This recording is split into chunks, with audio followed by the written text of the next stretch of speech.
take projection.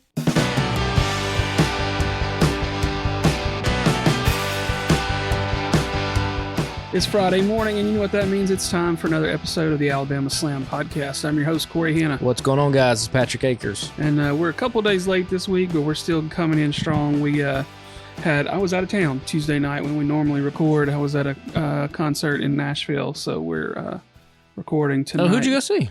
I went to see Mac Sabbath and the Cybertronic Spree. That's never even heard of that. Never heard. I had heard the name Mac Sabbath, and a friend of mine mentioned the Cybertronic Spree a few months back, and he was mostly in it for Cybertronic Spree, and I was like, well, this will be fun, because I liked Transformers when I was a kid.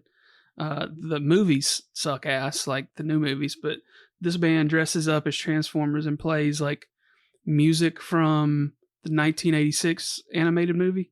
Okay. So like that song, remember the song from Boogie Nights? You got the touch. Yeah. That's from the Transformers. Right? Okay. Right. So, but they played that, and they played some stuff from the movie, and then they played a couple of other random covers, like they did Thunderstruck by AC/DC and Immigrant Song by Led Zeppelin, and like a couple of originals. But like they got a badass costume. Like they're all just decked out. Yeah. And I don't know how the fuck they play those instruments, like, because the guitar players have got fucking gloves on their hands and stuff. I don't know how they do it. But then Mac Sabbath is essentially a Black Sabbath cover band, but they sing about fast food, and they're all dressed as like McDonald Land characters. Okay. Excuse me, my throat's all dried out. So like the singer is dressed up like a crazed Ronald McDonald. And then the guitar player his name is Slayer McCheese instead of Mayor McCheese. Yeah. And then the bass player is dressed up as Grimace.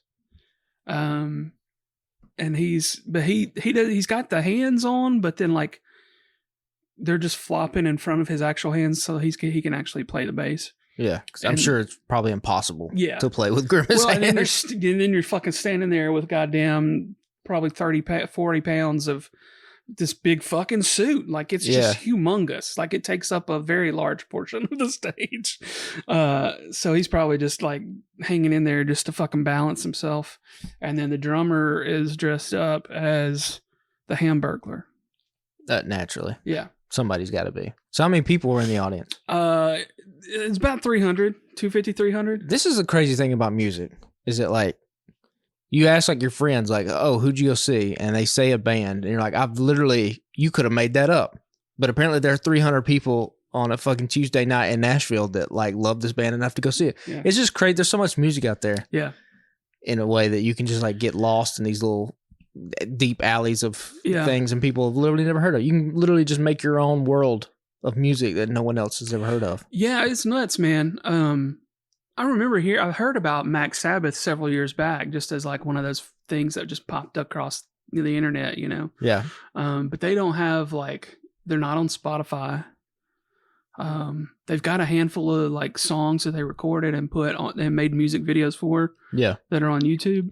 But yeah, and it was at the Exit Inn in Nashville, and I'd only been there once before. It was 20 years ago. The very first time I saw My Morning Jacket was there in a room for, it holds maybe 300 tops. And it was fairly packed the other night. Nuts. That's wild. And insane. The Mac Sabbath show was fun as shit. They had stage gags and stuff like that. And in between songs, the dude sounds like, he's got the Aussie thing down. He's like, ha ha ha, hey, he's doing the Aussie. Yeah. It's fun as shit, man. And they sounded really good. Like, and Cybertronic Spree they were fucking tight as hell as a band. And like their guitar player is just fucking shredding. Just really fun. Is it something I listen to all the time? No. That's what I was going to ask you. Is that like you go for the show? Yeah. Right? Yeah, it's experience. I bought a CD from the Cybertronic Spree because they were out of the vinyl that I wanted, because they recorded the entire soundtrack from 1986. It's not on Spotify or anything, but you can get physical copies of it. It's probably cheaper to license it that way. Yeah. Yeah. But I was like, well, I guess I'll listen to this in my car because I don't have a CD player at the house. I could use Carter's PlayStation, I guess. But If you asked me to go find a CD player, I don't even know where I would go. yeah. So I listened to it like a couple times in my car yesterday, and that'll probably do me until the rest of my life. Yeah. Right. I mean, but it was fun as shit. Like if they can't come to Huntsville, I'm there in a minute. Yeah. Would I drive to Nashville again for it? Probably not. Yeah. Unless I just don't have shit going on. And I'm like, okay. But yeah, it was fun as hell. It's kind of like that. What was that comedian Gallagher? Just smashed the water. Once you see them smash the watermelons once, you kind of just get it, you know? Yeah, because I mean, I'm assuming the Cybertronic Spree is going to play more or less the same set every show, unless they work up like a couple of different covers. Yeah. Or if they're on a headline tour, they would play a few more like original songs or something. But like, and then one night they're gonna be like, "All right, this is Cruel Summer by Taylor Swift. Here we go." Yeah, but yeah, so that was a lot of fun. So that's why we didn't record on Tuesday. But yeah, let's get into the week in wrestling. Crown Jewel was Saturday night. I missed that. I had a wedding. One of my homies, the best homies, got married Saturday night, but I watched most of it today. Didn't get to a couple of matches, but we texted about it. A friend of the show, Steven, in our group chat said he was like, he called it a mid show, right? It's it is. Listen, and I don't know why. Maybe it's because I haven't watched WWE like the matches fully in like a while. Because like I've talked about before, I usually just fast forward a lot of Monday Night Raw, a lot of SmackDown. This is the first time I really sat down and like just watched the matches. There is just a style to these matches, and I'm not the biggest fan of it. But in every one of these matches, like it hits a point. They do the beginning. The last third of every single WWE match is exactly the same. There's a big move. There's a pin. 1, 2, kick out. Oh, then whoever was getting pinned does a big move, counter. 1, 2, 3, kick. And it goes that way for about 8 minutes, and then they go home. Yeah. And Drew kicks out of the fucking slam, the head slam and everything. Like, oh, he kicked out. Nobody ever kicks out. Yeah. And then we got that. And then we get essentially the same thing at the end of the Roman LA Knight match. Same exact thing. Yeah. Same exact thing. And so, like, that doesn't ruin my enjoyment. That lessens my enjoyment of WWE. Like, if you were to ask me why do I like AEW more, it's because of that. It's because the matches are surprising. I couldn't tell you the last time a surprising thing happened in a WWE match. Yeah. They kind of are what they are at this point. I mean, because I watched Dynamite this morning, and this is Crown Jewel is fine, but I got way more out of Swerve Strickland versus Penta. 100%. Like, if Swerve Strickland and Penta had like if Seth Rollins and Drew McIntyre had the exact same match that Penta and Swerve did in Crown Jewel, we'd be on this podcast being like, holy shit, was that a match of the year? Yeah. And that was just on a random Dynamite. Yeah. You know? Dynamite last night was pretty fire. We'll get there in a minute, but I mean, that's like, they're just different. They're different. They are different genres of professional wrestling. Mm-hmm. I mean, literally WWE doesn't call itself professional wrestling. It calls itself sports entertainment.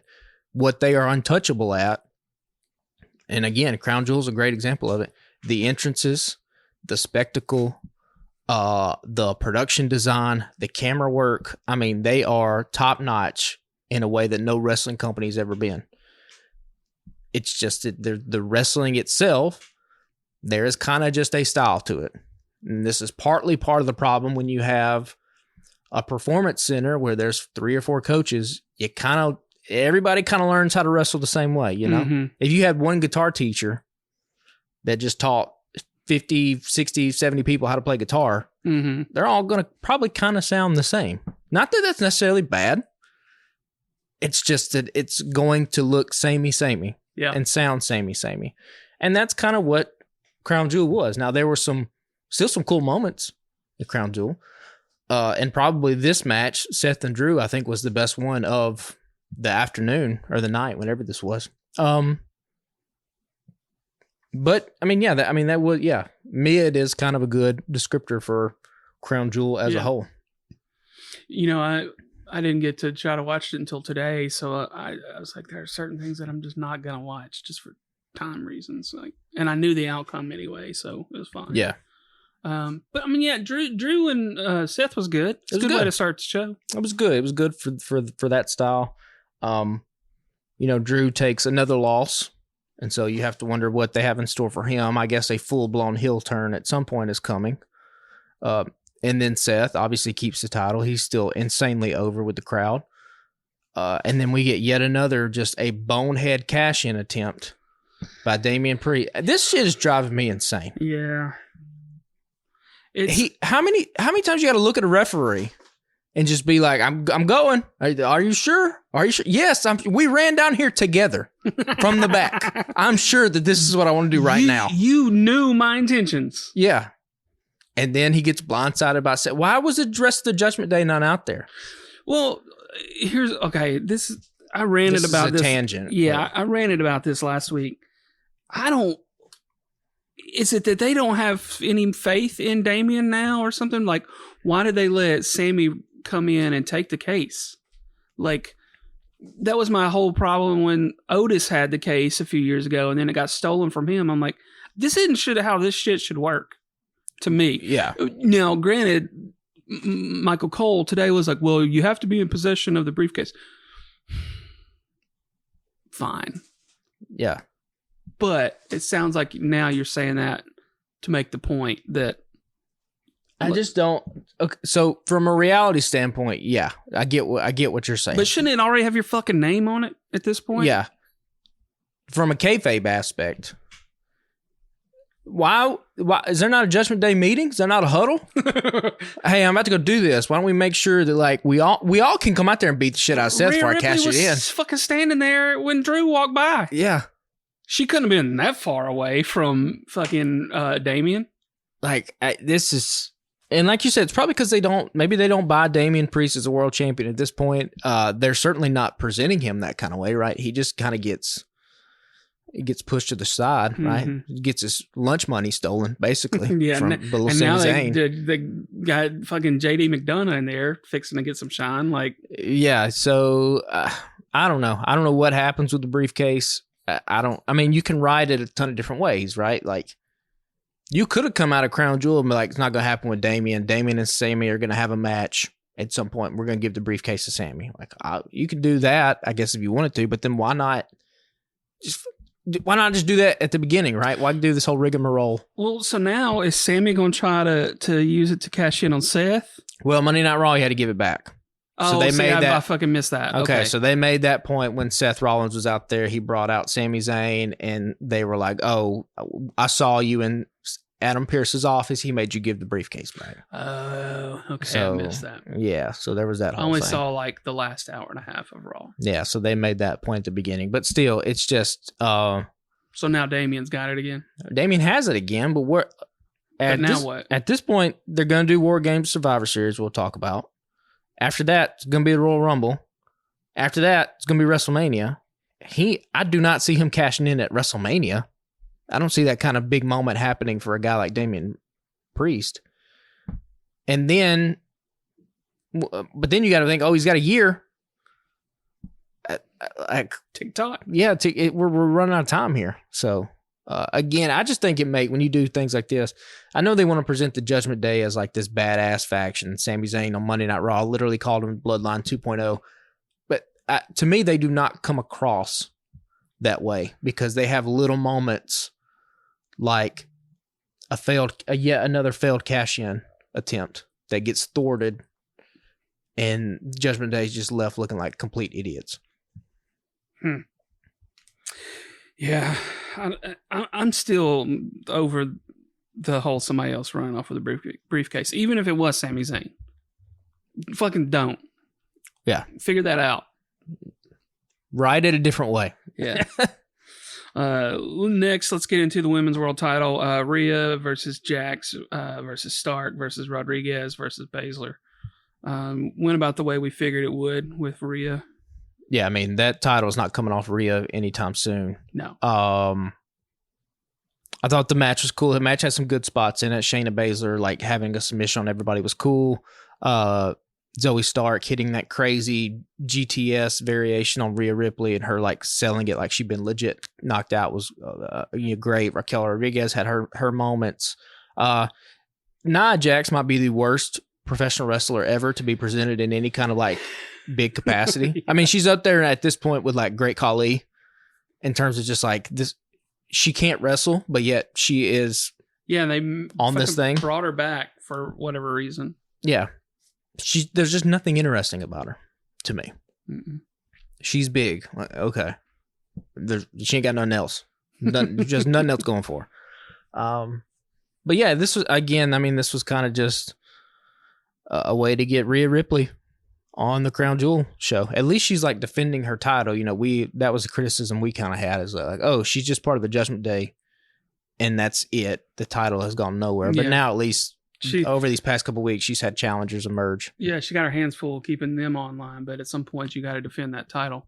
Yeah, and at Survivor Series, flash forward to Monday Night Raw, Zoe Stark won her number one contender, so it'll be Rhea Ripley and Zoe Stark at Survivor Series for the belt. And it was a little conspicuous. Becky Lynch was going to be a part of it, and then she gets jumped. They take her out. They're clearly saving that for something bigger. That's a potential WrestleMania main event. So, yeah, that wouldn't hurt my feelings. That'd be fun. Yeah. They kind of teased it a couple months ago, and then they teased it, and then they sent Becky down to NXT to keep things fresh. And I mean, that seems like what they're getting around to. Yeah.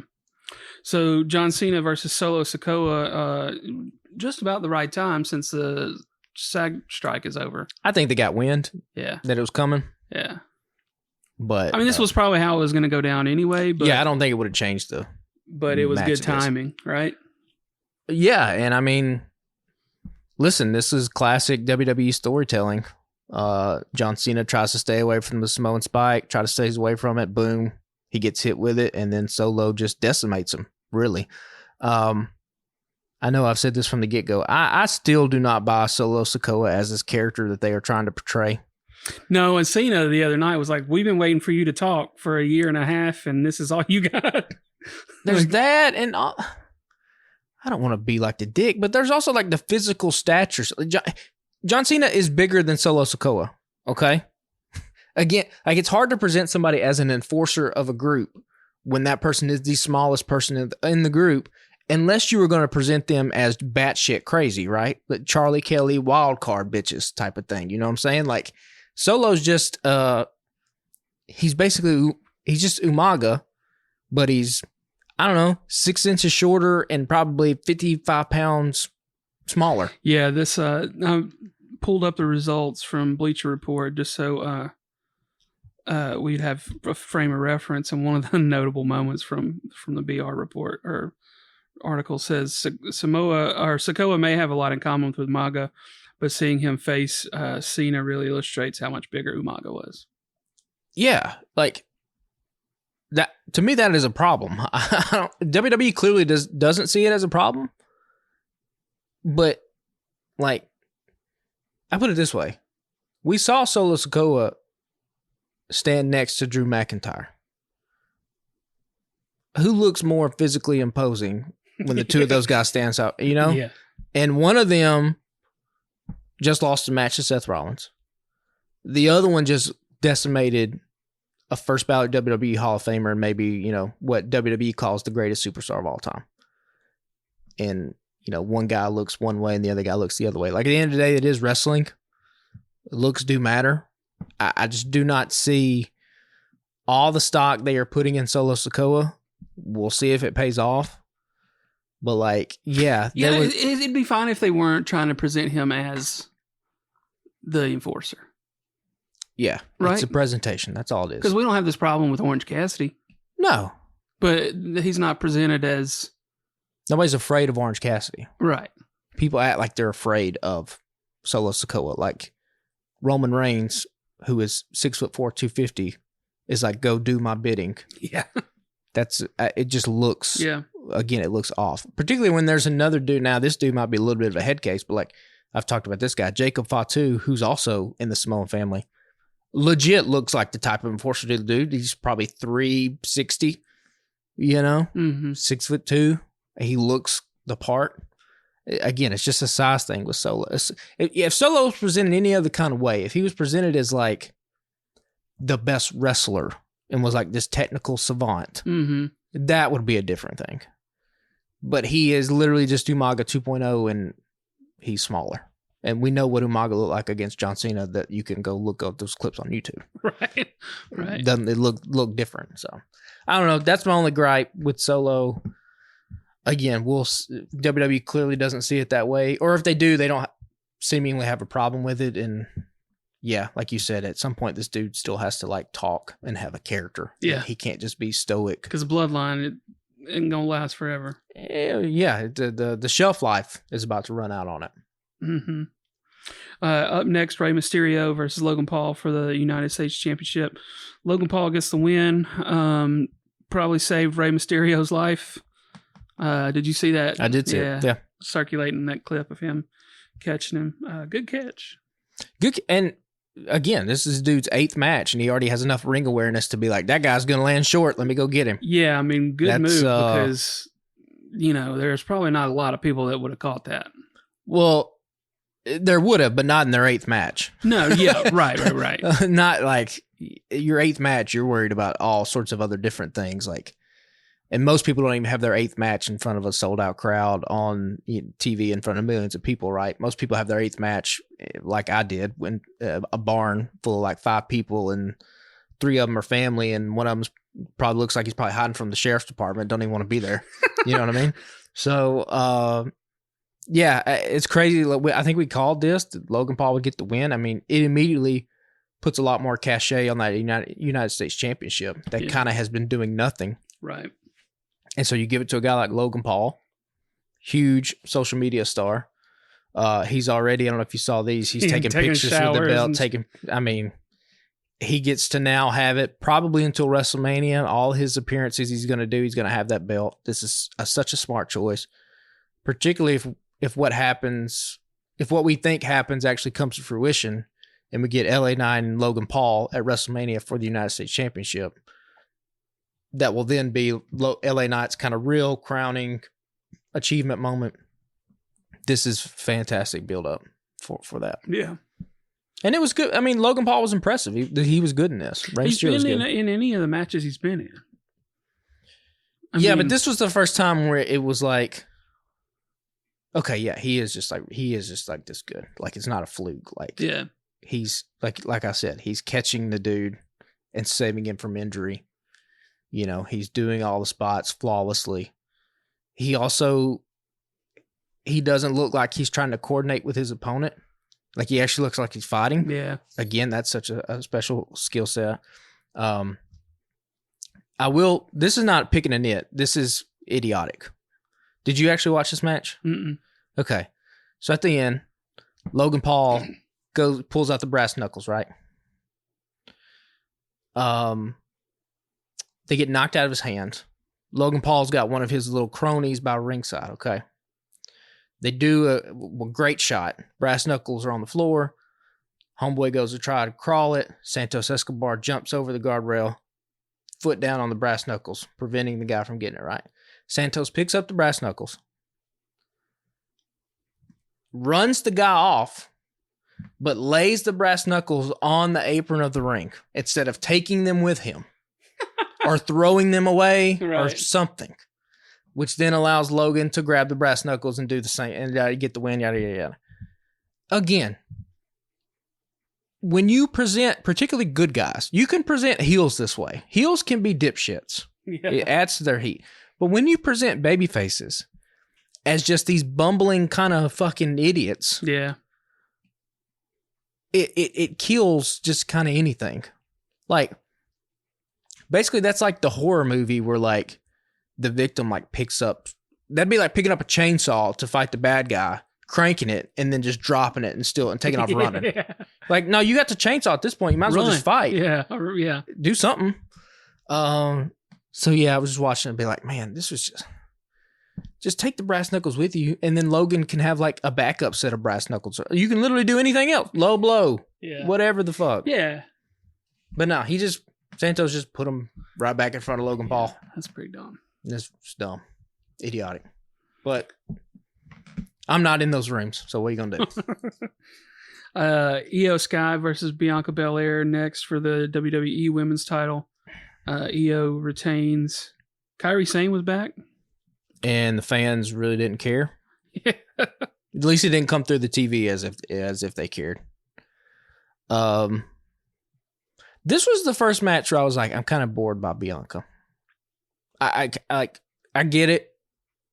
She looks like $1 million, but and they probably don't want to change her character because I'm sure she sells a lot of merch, particularly to kids. But like, there has been no evolution of her since she started. It's the hair, it's the same moveset.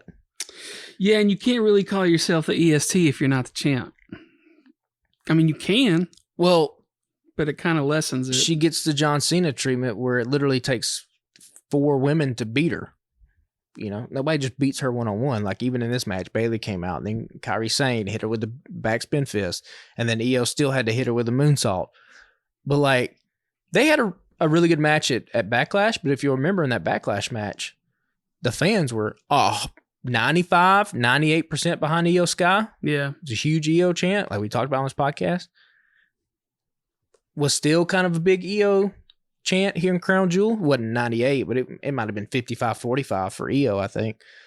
But yeah, this was the first time watching Bianca. I was like, I don't know. Something needs to change. She's become more than bland at this point. But again, we said the same thing about John Cena when his run was at the top, and they just never, you know, he was doing the Make-A-Wish and he was selling merch, and they never wanted to turn him and do anything different with him. And Bianca's got a reality show that's about to pop off or is popping off, something like that. So her and Montez. Yeah, probably nothing's going to change with her. But yeah, I did not think this was great. So the other one that I did want to see that I didn't get to see was Priest versus Cody Rhodes. Cody gets the win. So fill me in on this one because I totally didn't see. I haven't seen any clips or anything on this one. What happened in this one? Cody got the win, obviously. Was there some shenanigans? I feel like there were shenanigans. I don't know why I'm blanking on this. They all run together. Maybe, yeah. This is where JD McDonough tried to come out, and Jey Uso came out and gave him a super kick. So the Cody and Jey partnership still there, still strong. And then Cody hit old Priest with a couple crossroads and got the win. 1, 2, 3. The crowd. This was the first time felt like the crowd, we could hear them like sing the entire song of Cody's thing. Like it wasn't just a whoa. Like they, from the beginning, they were singing the whole thing. Huh. It's kind of crazy. I mean, you can always see people singing. Maybe it's just the way they mixed it that night. Could have been mixed. And again, like I said, there's probably a listener being like, you dumbass, they've been doing that for 2 months. I fast forward a lot of the stuff, guys. Monday Night Raw is 3 hours. I'm not watching all the entrances. Yeah. This was the first time I sat and watched Crown Jewel, so this could have been a thing they were doing. So while we're on this match, though, we can piggyback into what happened on Raw Monday night with the announcement of the War Games match. Oh, yeah. At the end of the show, all hell broke loose. You know, basically like half the fucking roster was out the other night, and Adam Pearce runs out and was like, hey, I'm tired of this crap. He does his best William Regal impression. He even got the dramatic take the glasses off, look into the camera, you know. That's the go-to move for anybody wearing glasses. If you're going to say something important, you got to rip them off first. Yeah. But no, the War Games match, it should be good. Yeah, so Cody, Jay, Seth, Sammy versus Judgment Day.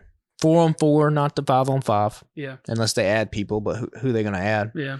It wouldn't make any sense, really. This is the first time Cody gets to be in the match that his dad invented. Yeah, kind of cool. Kind of cool. Like it got a little pop for me because I did see the second half of Raw the other night, and I was like, "Oh shit, this was fun! Like this is a good way to end the show." Like, yeah, they do. The brawl was nice too. The pull apart.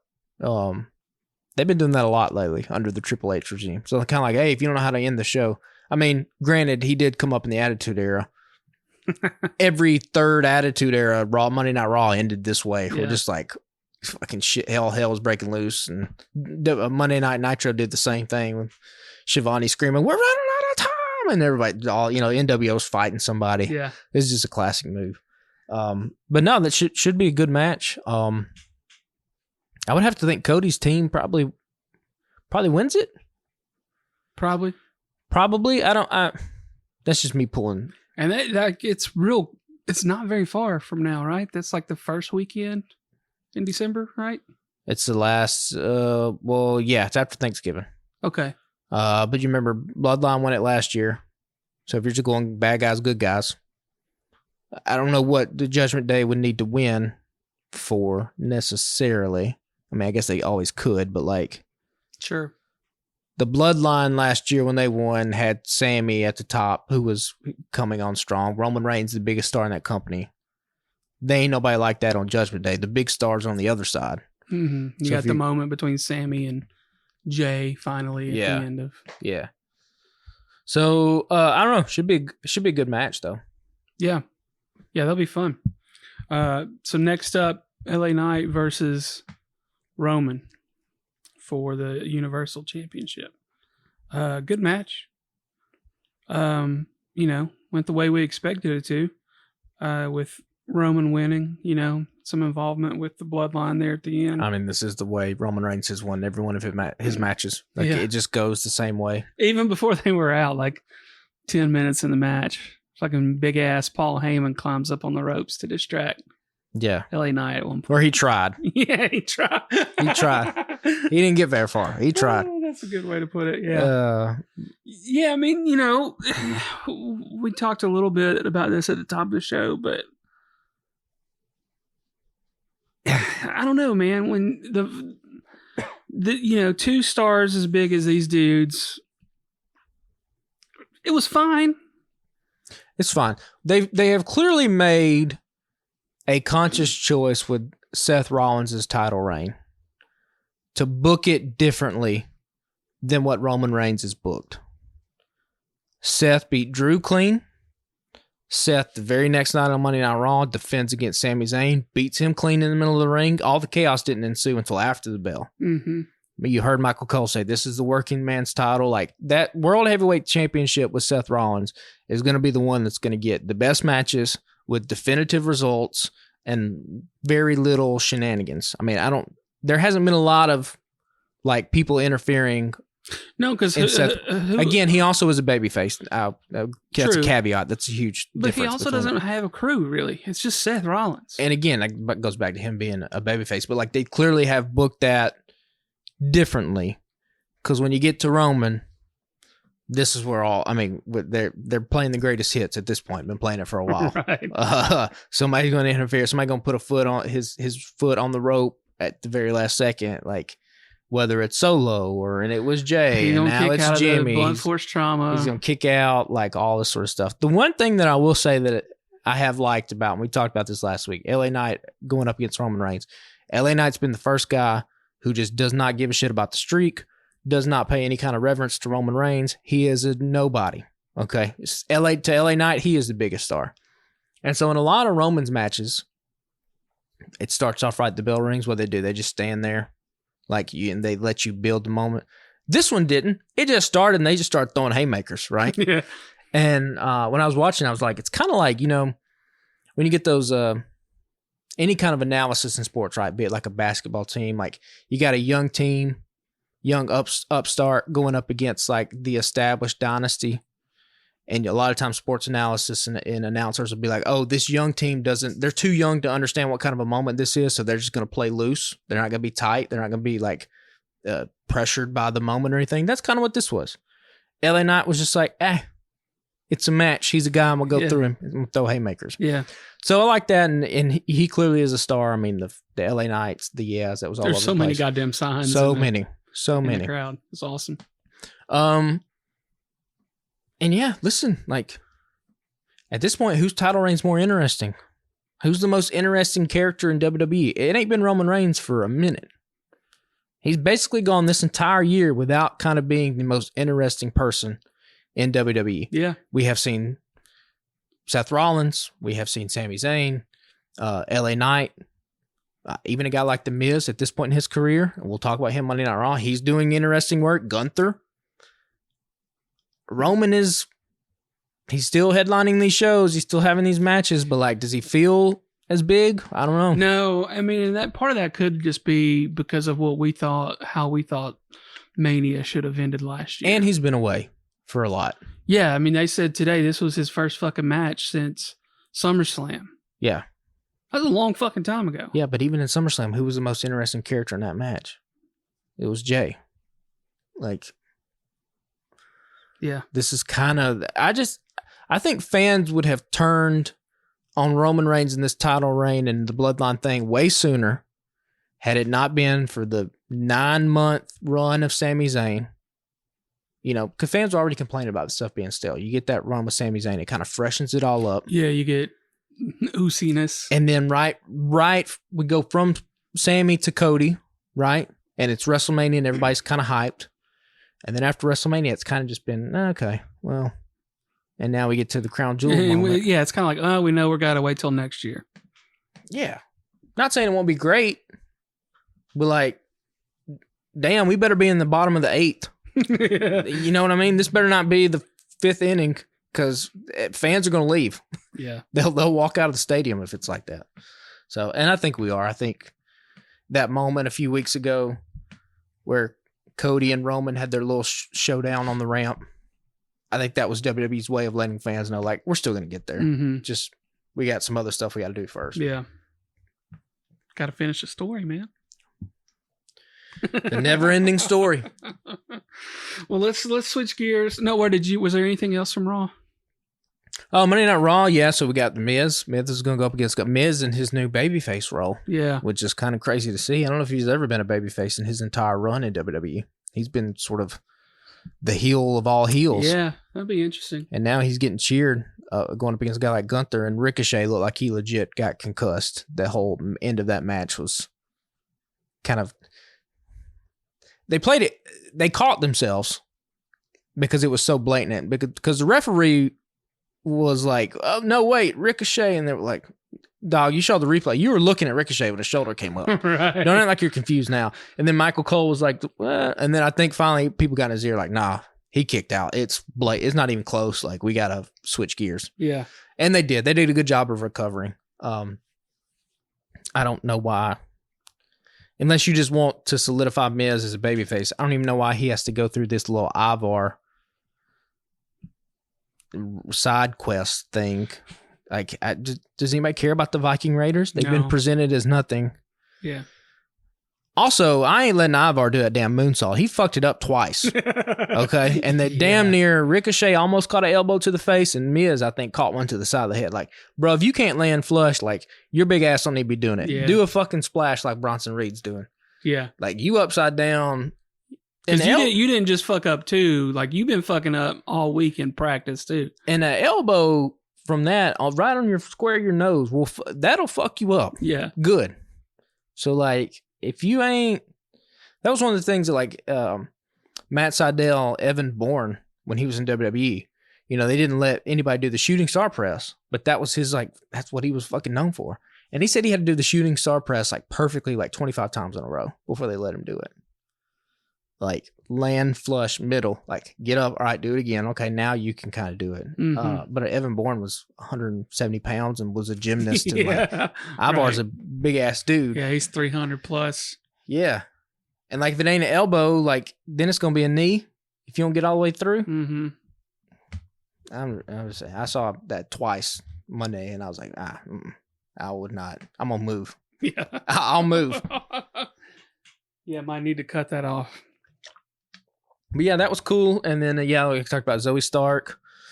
The Creed brothers, we talked about that. This is the first time I've seen a full match from them going up against DIY. I know I didn't watch Monday Night Raw last week, so I know they premiered last week. But yeah. Those guys I didn't know anything about them. I mean, they're the Steiner Brothers 2.0. I mean, and they're not running away from that comparison. I mean, WWE's leaning into it. But they look good. They're like a good-looking tag team. Yeah. Strong as shit to be able to damn suplex somebody, hold them like that straight from the mat. I mean, that's an impressive feat of strength. Yeah. Shinsuke wrestled Tozawa, and it seems as if they piped in CM Punk chants. Really? They were very faint, and it could have been real. Listen, if WWE wants to go down that route with that guy, more power to him. I mean, he probably ain't gonna pull this kind of shit in WWE like he pulled in AEW. But either they are trying to make it something, or they're just trolling. Yeah.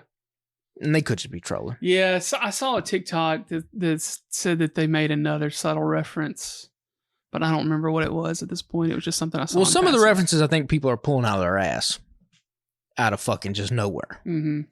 But then there are things like that where you go, okay, I know I heard about 4 CM Punk chants.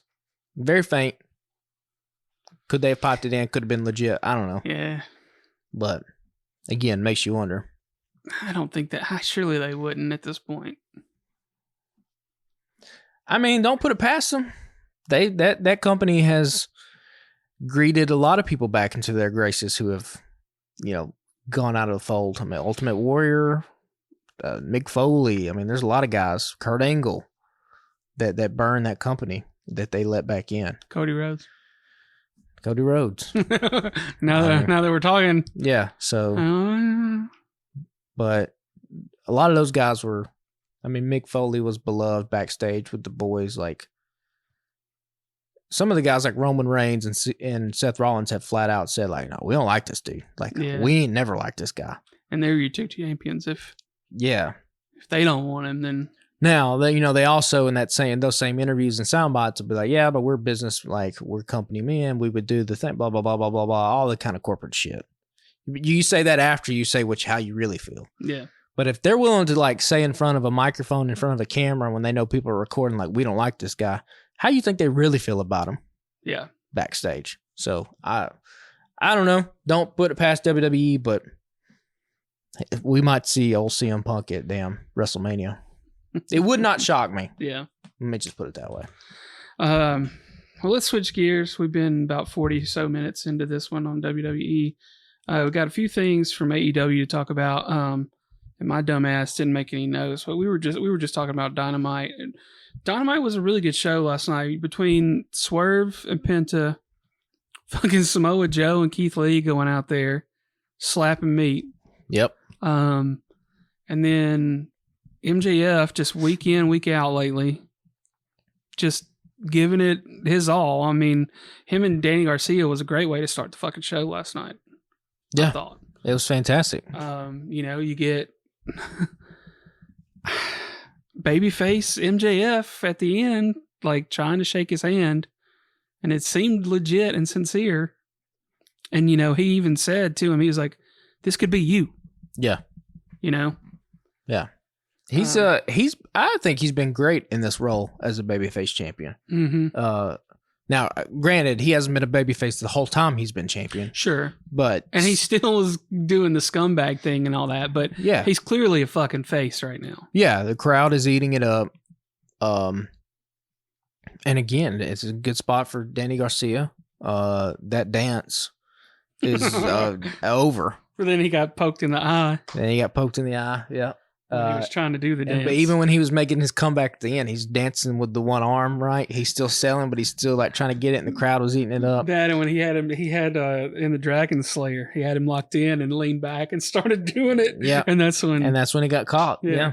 And then, like you said, I love the little thing at the end with Daddy Magic and Angelo not letting Danny get to show the sign of respect to MJF. We've talked about this before, but like what's cool about Dynamite right now, and it's probably the way it should be when you have a champion. The whole show is just revolving around that guy and that championship. He starts the show, he ends the show. Yeah. Everything is an offshoot of it. Now Danny Garcia has something that he can do based off his interaction with the champion. We have what happened with the Acclaim, and we'll get to that at the end of the show. We got Samoa Joe out there, what he did in the show, because in his pursuit of the title, Roderick Strong in the Kingdom, Jay White. The Guns are going after the Ring of Honor titles. Like, everything is swirling around this one guy. And, like, if that one dude in the center is not good, it's going to make the show, not great. But he is so fantastic that everything he touches, he elevates and makes better. And I think that's the true sign of a champion. Yeah. So we get Adam Cole via FaceTime or whatever at the beginning. Scraggly beard. That's heel turn 101. What do you do? The beard's got to come out. So we talked about this before we recorded. It's got to be him in the devil mask. But you said you picked up on something. Okay, so we'll just flash forward to the end. Okay, so the Acclaim get beat up backstage by assailants, masked assailants, 4 of them, I believe. However, there was no devil physically present, so we haven't seen the devil in the flesh since Adam Cole has left TV to go get his ankle surgery, if it's legit. Again, his ankle or injury could just all be at work. But they get jumped, the devil pops up at the screen, goes back off. We've seen it before. Now, the obvious, and I think honestly, even though it's obvious, what's something that would be the most satisfying is the devil is Adam Cole. There's that.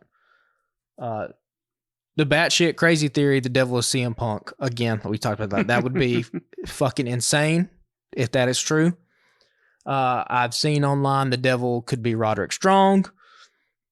I don't think that's as satisfying. If you were going to do Roderick Strong, why would you just not do Adam Cole to be the devil? Right. Kind of like that. I've seen Jungle Boy Jack Perry. Again, I think that's a complete misfire. Yeah, that's a misfire. Kyle O'Reilly. Again, I don't think O'Reilly's a big enough of a star. Mm-hmm. He could be revealed as one of the masked assailants, but being the devil himself, not. The one that I saw this week where I was like, I don't know. I'm not completely against it. The devil is Britt Baker, which would be, she would kind of be this woman who would, I guess, be pulling the strings behind the scenes. Perhaps she is maybe jealous that her boyfriend, Adam Cole, is hanging around and spending so much time with MJF. You know, she's playing, if that were to happen. She hasn't been on TV much. She's not been on TV much. She also has, in the dirt sheets and online with the wrestling community, kind of a reputation of being a manipulator behind the scenes, right? The whole Thunder Rosa aspect of how all that went down. Again, if I was in the writer's room in AEW, or Tony Khan pitched me that idea, I'd be like, you have to play this out. Okay, how do you see this ending if we're going to go down this route? Not that it's a bad idea. Like the Jungle Boy Jack Perry, that's a bad idea at face value. Sure. But you said you saw the little tease. So where the people are getting this is apparently there was this, and I missed it. I don't know how I missed it. There was a commercial that featured all of the AEW's women's roster. In one of the Britt Baker solo shots, she's got her fingers up doing little devil horns. Now, I don't know. Again, this could do all these little breadcrumbs leading off in different directions, right? But the only thing that would be weird about that would be a neat twist and turn, and I wouldn't be completely mad at it. But she had basically done a face turn, like before the last, and it's been a month or two since we've seen her on TV. She had basically been a face, because it's her. And again, if you're going to do Britt Baker, why not just do Adam Cole? Yeah, Britt can't get physical unless you just want the swerve to pull like, oh, it's her, and then Britt. I don't even know how you get it. Yeah, because Adam Cole would still have to turn heel, and she would be manipulating him to win the title. Like, it just gets in all this. Yeah. Not that it's bad, but there's a lot of strings you have to untangle for that to make sense or to make it satisfying. Yeah. Again, Adam Cole, it's just right there. Yeah, it's got. Sometimes the obvious answer is the right answer. Adam. But again, it's curious that, and I think maybe they missed an opportunity last night to kind of throw people off the scent by just not having a guy in the devil mask be backstage with the assailants. Mm-hmm. But maybe they are wanting to lead people on to believe, like, oh, maybe it is MJF, and MJF is secretly doing all this shit. I don't know. I just think if I was back, I'd be like, okay, we got to have at least somebody. Even if Adam Cole, even if this shit is legit and it's a legit injury and he needs time to recover and he's not at TV, we can't bring him to TV, and we don't want to bring him to TV because we don't want people will speculate. People will fucking put shit out in the dirt sheet, spoilers. We got to get somebody that kind of looks like physical in stature to Adam to put in this mask and to have it be back there. Have a little hair sticking out at the back. Also, AEW guys, listen. That was the most unconvincing office. Yeah. Don't do something different. Yeah. Okay. It was like the wall outside of it, right? And then this quote unquote wall with this window with the sugar glass or whatever you call it. And then it was like this clearly like $50 desk, like the cheapest desk you could find at Office Depot. Yeah. With like a fucking flower pot or some shit on it. It was like nothing in Whose there. Whose office is that? Yeah, nothing was in there to put a goddamn laptop on it or put a notepad and some pencils or something there. If you sure, but just don't do that. Like, don't even if that's your idea. Oh, we're gonna build an office. Why? That looks stupid as shit when the camera turns. You're like that. Nobody looks like. Again, because all you're trying to do is have something visual that makes it look like Anthony Bowen's really got hurt. Why not put his head and frame it up in a way where you can't see and put his head in the door jamb and just have the guys kick his head in the door? Yeah. The door's right there. You can rig that up in a way. It still looks, you can make it sound good. It'd be like, holy shit, he just got his head crushed. Mm-hmm. Like, that was an office that they clearly just, the fake walls they threw up in probably 25 minutes. Damn, Bowens goes through and his leg hits the wall and looks like the fucking wall is about to fall down. Just don't. I didn't even notice that. Yeah, part. just don't do. You look. It looks dumb, and this is the shit that makes you look amateurish, and this is the shit that people make fun of you for. The desk stood out. It was like a sore thumb to me. I was like, "What? Who was in charge of that shit?" Yeah. I mean, then they had lights set up, and the MJF comes running back. You can see where they clearly set the lights up to set it again. Like, we know kayfabe is dead, but like, present it, keep it. It's your job to try to keep it alive. Yeah. Not to do these little things like a crowbar, anything. Put his head in the fucking garage door. We've seen that before. We've seen that. Like, yeah, anything. Don't build a whole $15 looking set because it looks like it's $15. Yeah, and it looks out of place. They've done them before where fucking, Cody punched a goddamn glass window before trying to get to Jericho and them. Right? Remember? Yeah, back in the day. Yeah, so that again, that's not even picking nits to me. That's a blatant like just horrible. Don't do that. Yeah. Or that's a thing where like, okay, if that's your idea, build this office and let's look at it. Then the guys build the office and you go, nope, that looks fucking stupid. We can't do that. Sorry, guys. Let's figure out something else. Save this fucking window pane for something else. We can figure it out. Yeah. Where we can spend some time with it. We'll put that shit on a pay-per-view or something. Yeah. Because this ain't it. Yeah, that was amateur hour. Yeah. So we got a few minutes left. Let's get into some of the other matches. We mentioned Keith Lee and Samoa Joe. Samoa Joe just vacated his title, which on the one hand I was like, oh shit. Well, this got interesting, and then on the other hand I was like, well, now what? Like. Well, you can't at this point. You can't have somebody beat Joe for that title, right?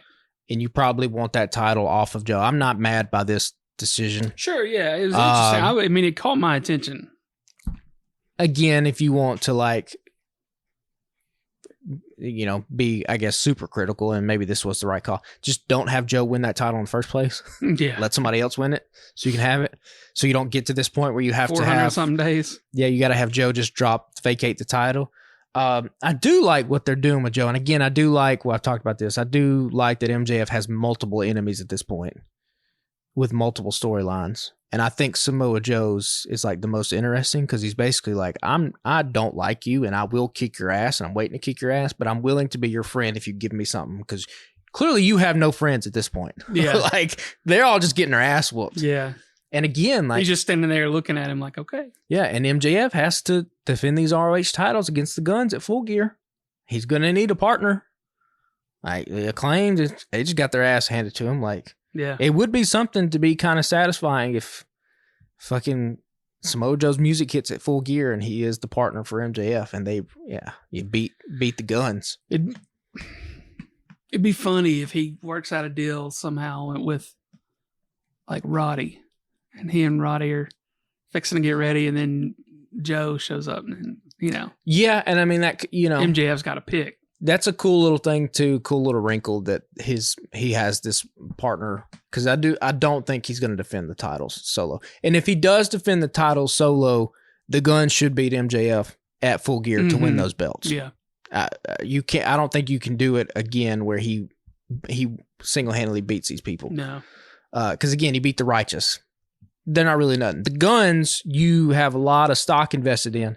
They're in a part of a faction that you have a lot of big plans for. If you're gonna have MJF defend it solo, they need to win. Mm-hmm. Now they can cheat to win still. Jay White can still come out, but they need to win those titles. And maybe that is what they do. Because maybe they are in kind of a pickle, because if this Adam Cole injury was legit and is real, he's got a minute. Yeah, you're going to have a minute. You need to probably get them titles off of MJF in some way. So, yeah, a lot of different routes they can go down here, but I love Samoa Joe. I love what he's doing right now. It kind of sucks that it has to happen against Keith Lee, who I think I'd have to probably go back and listen to our podcast when Keith Lee debuted. I think we probably had saw a lot of potential in Keith that just haven't. I mean, if you were talking about which signing to AEW is the biggest bust so far, unfortunately, I think it is him. I mean, maybe. He and Swerve had a good run, though. They had a good run, but it's been it. That's it. Yeah. And then he got relegated to ROH, and the thing with Shane Taylor, and he kind of has literally had nothing to do up until he interrupts Samoa Joe last week and says, "I want the title." Yeah. Which is a bummer. Yeah. Because even in WWE, he was a dude that a lot of people saw a lot of potential in. Mm-hmm. But just for whatever reason, didn't make it all work. It just didn't make it now. He's not great on the mic. No, he's not that. And again, he suffers from the same thing a lot of guys suffer from, where it's just if he's not an ass kicker, there ain't nothing else you can do with him. Mm-hmm. He can't play another part because he's a behemoth of a human being. They tried doing the whole athletic big dude, because he went over the top rope a couple times and has done some top rope moves a time or two. But how many times can somebody like him do that? Yeah, if you're going to be a champion, you got to bring more to the table than just that. Yeah. That's Wardlow's problem in a nutshell. Mm-hmm. He can't. Yeah, we didn't even talk about him being in this MJF picture. Oh, yeah. And did he have any segment Wednesday night? He was on a real quick pre-tape. Little thing, pre-tape, yeah. So MJF or Wardlow is also lingering out there. Maybe they're setting up some kind of huge World's End multi-man match, or maybe they're setting up some kind of big multi-man match for, I don't know, 1st of December before they get to the World's End pay-per-view. It is interesting, though. MJF, I'll start to circle back to this. He had on his jacket last night, said 2024 on it. Yeah. I mean, we don't have to spend much time on it, but do you think he goes to WWE? I mean, sure, it's a possibility. Yeah. I'm just real curious, because we don't know what his contract situation is. Now, I would find it highly unlikely that Tony Khan would put this dude in this kind of position without having some kind of long-term guarantee. Yeah. But also, keep in mind, this is the same dude that brought CM Punk back not once, not twice, but 3 times, and the fucking same shit happened again. Yeah. So, let's not put it past the guy to make bad decisions from time to time. I don't know, man. But I'm real curious how the next couple of months play out. Month and a half. Couple months. And there's also other free agents lingering out. There's a Will Ospreay's lingering out there. Yeah. There are other guys who are... Dolph Ziggler is still out there. Mustafa Ali is out there still. So, shit, I forgot about that. There are other guys out there. Yeah. Do we need to touch on any of the other matches? We touched briefly on Swerve. Swerve and Penta was really awesome, and I liked the beatdown with Hangman because Mm-hmm. Swerve broke into his house. Mm-hmm. Get your ass beat. So yeah, I think that is a good rivalry. Again, nobody moves like Swerve. Did you catch? I think it was Taz was talking about how he was trying to talk about how the different styles of Swerve and Penta, but then he kind of convinced himself. He was like, you could hear it in his voice. He's like, but they're also pretty similar somehow. Yeah, it was like something just snapped in his head. And he was like, I don't know what I'm trying to say here. And I think, listen, Penta's a guy that I think if you tweak his presentation, or not his presentation, but the way you present him particularly, I think he can be a big star in that company. He's got the look. Fucking good. He has a huge following in Mexico. He's great inside the ring. He kind of is just at that mid-card tier. But I think he's a dude who easily you could slot into the main event role, let him get a couple wins here, and he's a big star in that company too. Moxley and Cassidy are continuing their feud at Full Gear. Timeless Tony Storm and Sheeta, which black was and white segment again fantastic. I mean, Full Gear, that match either goes one of two ways. Either Tony Storm wins the title at her Hollywood coming out party. If she does, man, what just kind of a non-entity they have made Hikaru Shida as a 3-time champion. And hey, you got to put over this woman who's on the up and come, which I would get. Or this new debuting Maria May, who is debuted last night and is looking like she's going to do kind of a Trish Stratus, Mickey James type of angle. Ends up costing Tony Storm the match at Full Gear. Oh, okay. But I don't know why you would do that, because the criticisms we've had about the AEW women's division is that sometimes the champion doesn't feel like the biggest act in that division. Mm-hmm. The biggest act in that division right now is Tony Storm, and it's not close. Yeah. So like maybe Tony Storm doesn't need the title. Maybe the title needs to be on Tony Storm. She needs to win, and they need to blast off black and white confetti. Black and white, yeah. Then you can have the other girl come out and they do a thing. Like, again, Jamie Hayter's injured though. She's lingering out there. Somewhere, yeah. When she comes back, I mean, what was her injury again? Did she do? I don't even remember. But she was on the run of a lifetime. She was. Yeah.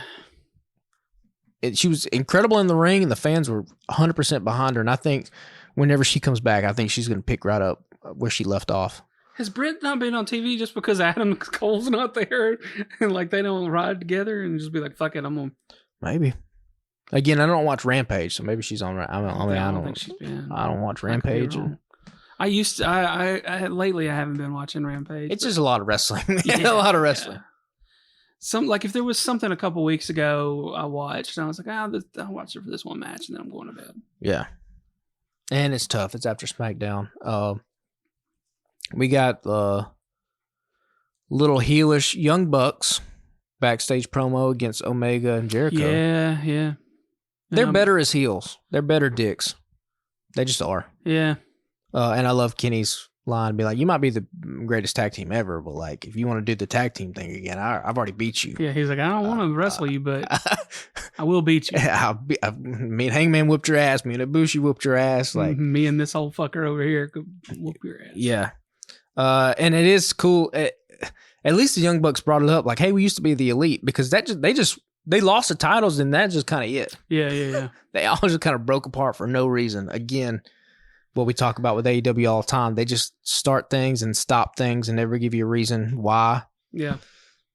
So that'll be a good match. It was funny the way he worded it. He was like, we got to do the Elite again. Yeah. It's just the way that was worded was funny to me. Yeah. Yeah, because they were coming out to Carry On My Wayward Son, and they just stopped doing that. It's a weird fucking choice. Yeah, weird choice. Anyway, yeah, I mean, I thought Dynamite was great last week. I thought it was great this week. The Jay White Mark Briscoe was a hell of a match. Yeah. Fantastic. Just the good shit. Was great. At the end of the day, even if the stories in AEW aren't great, they can just fall back on good ass wrestling. Mm-hmm. At the end of the day, you can get Swerve and Penta on a random fucking Wednesday. But we're probably beating this to fucking ground, but they're doing better at the little shit too, like fucking Juice Robinson. Yeah, hollering like when he said squeeze his kiwis or whatever. Yeah, their character work is. I mean, Roderick Strong's been great. Yeah, Thomas Tony Storm has been a joy to watch. Again, MJF, the whole show circling around him. Yeah. He's held it up on his back the whole entire show. So it's great, and there's cool little wrinkles and interesting things that can go. Like when Roderick Strong, he's in a wheelchair and he's funny, but when he looks in the camera, he's like, "I am a wrestling legend." You're like, "Yeah, you kind of are." Like at any moment, you can just make that dude a badass again. Yeah. Again, Saturday Night on Collision, he jumps out the wheelchair and hits the jumping knee real fast and jumps back in. Goes back. It was just. I love the shirt stuff. too. He's wearing, that says Adam with a whole bunch of fucking A's. Yeah. I'm glad that they've gotten away from, because I did think the Adam Cole at the Roderick Strong residence, that was played out. That was getting old. Yeah. But I'm glad that Roddy's back on TV and back there in the flesh. One last question, and this will wrap it up. Do you think, because MJF had made this whole point about only doing the bare minimum to have to defend his title, right? Like, because he started out the year and would barely wrestled, right? Yeah. Like, he was on TV a lot, but he didn't defend his title a lot. Well, now he's on TV like every goddamn week fighting somebody. Yeah. And do you think that maybe that swerve happened because Punk was gone and they needed, because he's mostly on Dynamite, but he's been on Collision and shit too. I think it's two things. I think it is that it's a lack of star power in the absence of CM Punk, but also he's, like we talked about, he's become a babyface. Babyfaces have to defend their title. It's just the same thing Seth Rollins is doing on the other show. Yeah. That is what babyfaces have to be, fighting champions, or else they are not babyfaces, because you cannot present good guys as cowards. They just can't be. That's the old thing we talk about all the time, is that there'll be 4 bad guys in the ring and the babyface will just run right down and get in there and act like he whoop all of them. Yeah. Because you can't present heroes as backing down from challenges. It's not how people do not respond to that. But yeah, I do think that's the being the babyface, that's sort of the kayfabe answer. But I do think in management, in reality, ratings are not great. We don't have CM Punk, so okay, we need Kenny Omega, we need Chris Jericho, we need Jon Moxley, we need FTR, we need Ricky Starks, we need MJF, we need all hands on deck on all these fucking shows, and we got to build this shit. Samoa Joe is back again. Well, Samoa Joe was a household name, but he was off TV for a long time. Yeah. And now he's right back in the title picture every week. So, yeah, it makes you wonder, how we've seen and we heard the stories, and then they fucking showed it. Tony Khan's piece of paper with, his long form booking, and how he charts everything out. And, he's like, they had the whole segment with Sammy where he's like, look, these are things that I've got. On the All Access. So yeah. So, it just makes you wonder, how willing is he to be all right, well, fuck that. We gotta go in a different direction. And because it kind of seems like that's what happened with MJF. A little bit. Yeah. I think the fans probably forced his hand, because they just weren't going to let that guy be a bad guy. We talked about that. We've been talking about that for a year. Yeah, earlier this year we were like, okay, well, if he has 4 or 5 matches, these are who, and we picked the first 2 or 3 of them. Yeah, and now it's just a fucking free for all. Yeah, now Daniel Garcia is just getting a random match. Yeah. But I keep in mind this. You talk about Tony Khan, whether he's willing to just throw the script away and rewrite it. This is the same guy who had made up his mind that Chris Statlander was going to beat Jade Cargill. Statlander gets hurt, and he just lets Cargill hold the thing literally until the day Statlander is clear. She comes back, has an impromptu match, beats her, and wins the title. Yeah. So, and that was 8 months. And then Jade is off TV for a couple months, comes back, has one match, and goes to WWE. Peaced out. Yeah. Yeah. So, interesting. Yeah, I don't know. Again, that's probably where a booking committee comes in, and I haven't heard any more reports about how much. I know Danielson's got more say so backstage. Obviously, Moxley, Jericho, the big names. There are other people that are helping them, but yeah, no, it's a good question. But that's part of your ability of being a creative, particularly in a genre of storytelling that changes on a week-to-week basis in front of a live crowd, and their reactions can change, and guys and girls can get injured, and it forces your hand a different way.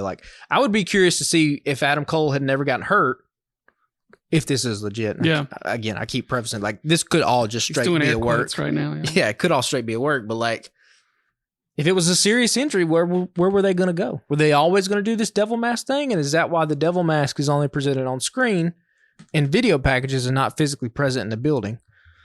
That could be why. Yeah, could be. Well, I think that'll do it for this week. Follow us on Instagram and Threads at Alabama Slam Pod. We don't do a lot on Facebook. We basically just post the main shows there when they come out. But we're on Facebook as well. Just search for the Alabama Slam Podcast. TikTok. I'm going to try to get back into TikTok again soon. It's been a minute. My work schedule is not nearly as crazy as it was this last month. And be sure to follow the Alabama Take on all social medias. That's our network. We've got a bunch of other podcasts that come out weekly and or monthly. They're pop culture podcast, book podcast, two different sports podcasts, and a Star Wars podcast, and a bunch of shit happening over there. Follow that, and you can get t-shirts. Just go to tpublic.com, search for Alabama Slam. And next week we'll probably run down the Full Gear card. Full Gear. Also, we're probably gonna have another host, right? Co-host. Another co-host. Yeah, I was gonna tease it, but shit, my bad. See, this is why you do that thing. This is why I say I just come in and fuck shit up. My bad. It's all good. I mean, we are bringing on a new co-host, and tentatively. I say tentatively because schedules have been nuts lately, but yeah, we'll be recording Tuesday with a new co-host, Stephen Eford. You've heard him on this show once before, and we probably referenced him almost every week since. I think he brings a different opinion, a different mindset than what probably you and I both have. So it should make for good discussion. He doesn't watch AEW as much as we do, and I don't think we watch WWE as much as he does. Yeah. But yeah, he's got it. We've had a group chat since the first time he was on the show, and he has always got interesting angles and takes on things. And Patrick and I are usually 99% on the same page, so it'll be different to have a different perspective in. And we're looking forward to starting that next week. So y'all welcome him into the show, and you'll get to know him a little better over the next few weeks. And we're excited about it. So y'all be sure to tune in next week. And if you're in North Alabama, go over to Singing River on Saturday night, which would be the 11th, for the Saga Continues, New South Pro Wrestling. I've already bought my ticket. The last time I announced I was going to a show, I didn't pull the trigger and didn't make it over there, but ticket has been purchased and I'm going. I'm excited. The card for that one looks really fun. Hunter Drake versus Dylan McQueen should be probably the most fun. I got his name right? Dylan McQueen? Mm-hmm. Yeah, I think it's him. That dude put on a show the last time I saw him when they did New South versus GCW. Yeah. So yeah, that's going to be fun, and a bunch of other fun shit looks like they've got planned for that night. So I think GM Dump Sanders is going to be in the ring. Uh-oh. I think they've got a 4-on-4 situation happening. But yeah, it should be fun. And if you see me, say hello. I'll have on my Alabama Slam shirt. I'm going to be that guy. Rep the merch. Yeah, I think, I'll be there. So it should be fun. And y'all share us with your friends if you like us. And that would be super helpful. So we'll see y'all next week. Later, guys.